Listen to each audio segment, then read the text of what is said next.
asked, stop. Thank you for taking the tea.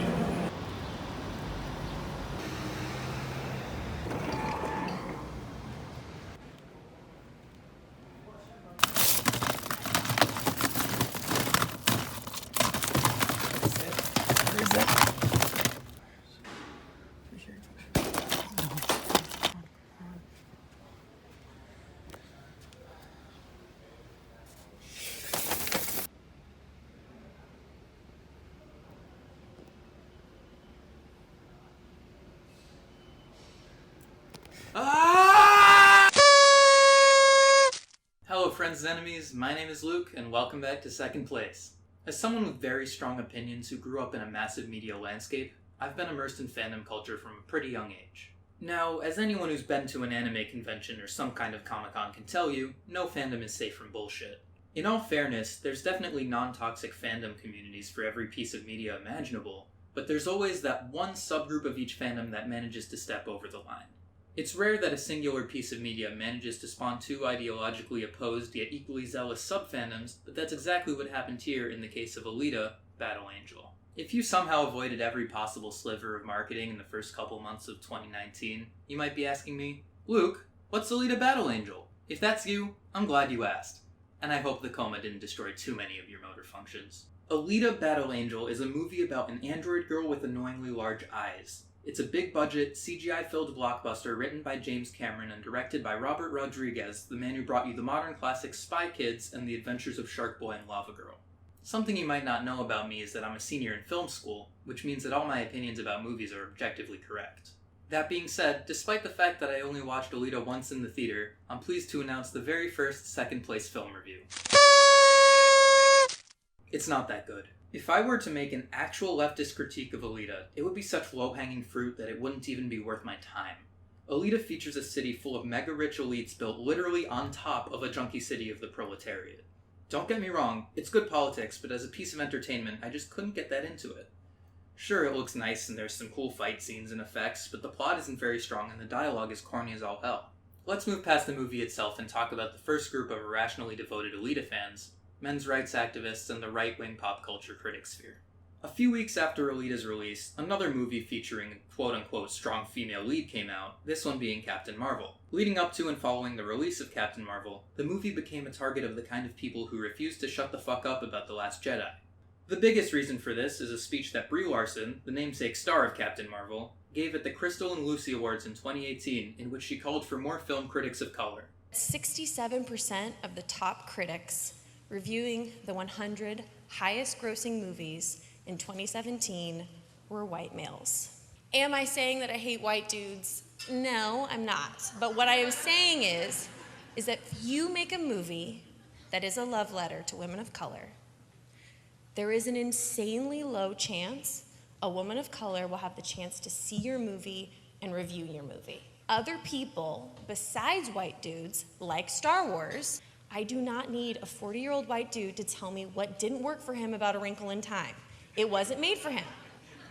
I want to know what that film meant to women of color, to biracial women, to teen women of color, to teens that are biracial. And for the third time, I don't hate white dudes. These are just facts. These are not my feelings. Without having even seen the movie, YouTube channels like Geeks and Gamers and The Quartering started barraging their channels with video after video about how Captain Marvel is feminist propaganda and how Brie Larson is a man-hating succubus. As someone who actually saw Captain Marvel once in the theater, it's my pleasure to announce the second place film review.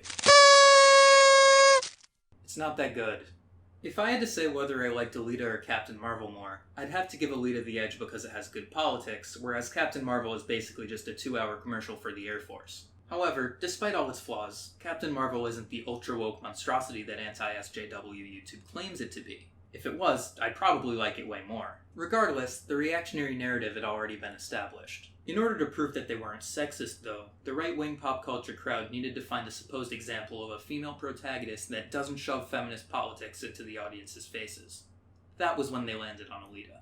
This movie was so damn good, My question is, why do we not hear social justice freaks talking about this movie? Why are they not praising it, or why are they not calling it such a major step for women? Yet here we have a good movie with a good character, a character that just happens to be a female.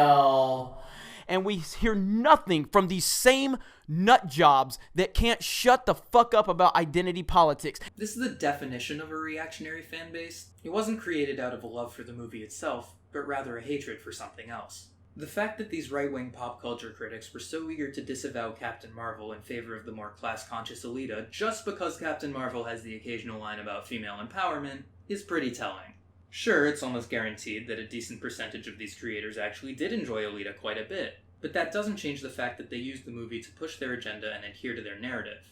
Now, believe it or not, the MRA side of the Alita fandom might actually be the more normal side. Maybe I've just gotten desensitized to alt-right assholes online, but there's something I find genuinely concerning about the hashtag Alita Army on a level that transcends politics entirely.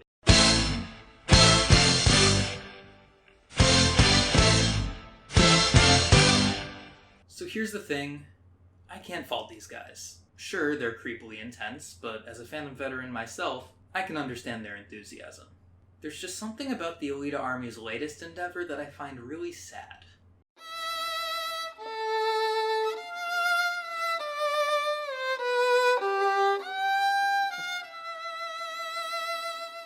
Look, I get it. I do. The Alita Army is just doing the only thing within their power to support the film in hopes of a possible sequel. These members of the Alita Army who've bought piles of Blu-rays each remind me a lot of the types of people that are really passionate about eating less beef or disavowing straws to save the environment. They're doing what they can on the individual level, which is admirable, sure, but the cold hard truth is that there's basically nothing consumers can do on their own to influence an international market, whether it be for meats, plastics, or movies. Whether or not Alita gets a sequel is dependent entirely on boardrooms filled with Hollywood executives. The Alita Army can buy as many Blu-rays as they want, but at the end of the day, Blu-ray sales will just be one of dozens of statistics for the producers over at 20th Century Fox to consider. Hold on a second. Oh fuck, does Disney own Alita too? Now that we've established what the two parts of the Alita fandom actually are, there's just one more question to answer. How do they intersect? Did the manufactured enthusiasm for Alita by the alt-right pave the way for a genuine following? I don't think the answer to this question is a simple yes or no. It's common knowledge that once a media narrative is established, it's nearly impossible for it to be completely forgotten. Regardless of the intentions or ideologies of the Alita Army, people like the Jeremys got there first. They used Alita as a bludgeon against the straw man they created of Captain Marvel, a movie that hadn't even been released yet, and the narrative stuck. As such, it's become nearly impossible to talk about the cultural impact that Alita has had so far without dragging Captain Marvel into the discussion, which is exactly what they wanted. It's not about how good the movie is, it's about how the movie can further their agenda. Meanwhile, the Alita Army has nothing if not blistering passion for their beloved battle angel. It comes across as overboard, sure, but regardless of my opinions on Alita, the film still resonated with a lot of people and changed their lives for the better. In the case of the Alita Army, I'd say that their extreme devotion and outspokenness might actually be out of necessity. The only way to break free of a media narrative is to start a new one, and the crazier the new narrative is, the more people are going to feel inclined to perpetuate it. I know it's sensationalist as all hell, but that's just how it is. I don't make the rules. Here's the thing, though. It actually fucking worked! Now that our favorite neckbeards have turned their attention to other woke properties like Star Wars, the Alita fandom got a chance to develop its culture beyond the feud with Captain Marvel, and they took it with a vengeance. Yes, they're intense and deeply weird, but I didn't make a YouTube channel so I could cringe at a bunch of people that just want a sequel to their favorite movie. So at the end of the day, I'm glad that Chuds Online were unsuccessful in co-opting yet another piece of media and claiming that it represents their regressive values. Honestly, I think we could learn a thing or two from the Alita Army. Now, if you'll excuse me, I gotta make sure that the greatest movie of all time gets the sequel that it so rightfully deserves. Hey everyone, thanks for making it through another video with me. With the school year almost upon us, I'm probably going to have to slow down my video production a bit, but I still have plenty of ideas for future projects. Regardless, this has been a hell of a summer for me, and I can't thank all of you enough for liking, commenting, subscribing, and just generally listening to what I have to say. That's all for now, but I'll see you again before you know it.